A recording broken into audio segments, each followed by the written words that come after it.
Komið öll saman hjartanlega sæl og blessuð. Í dag þjóðhátíðardagur okkar Íslendinga 17. júní. Ég staddur í Raggagarði í Súðavík, þar sem ungmennafélagið Geisli býður til uppskeru hátíðar. Hér verður grillað fyrir gesti og gangandi, farið í leiki og ýmis skemmtilegheit í boði. Ég býð ykkur hjartanlega velkomin í þáttinn.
Góðan daginn, Auður mín.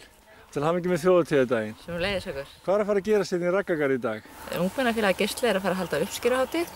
Við ætlum að gleðjast hérna saman með unga fólkinu okkar og þorpsbúum og við ætlum að fara í leiki og við ætlum að veita viðurkenningar fyrir starfið í vetur og eins ætlum við að grilla hérna saman og eiga bara góðan dag á þjóðhátíðardaginn.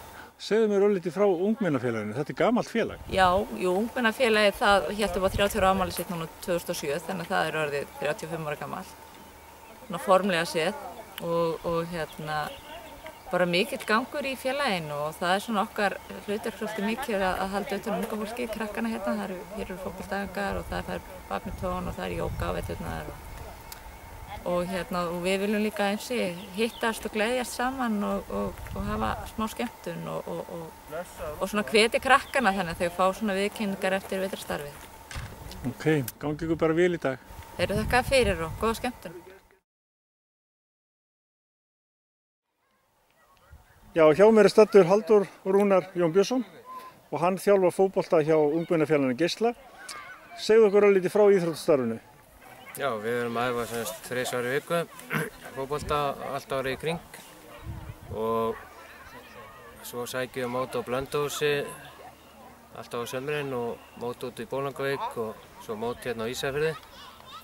Svo höfum við stundum verið að fara á landsmót, eða unglingalandsmót og þetta er bara þannig að ég hef svona verið að þjálfa krakkana fram á 13-14 ára aldur.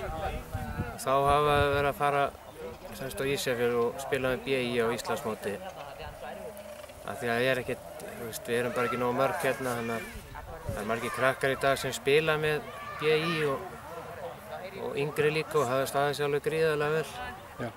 Þannig að þú ert raunverulega að forþjálfa íþróttamenn fyrir framtíðina?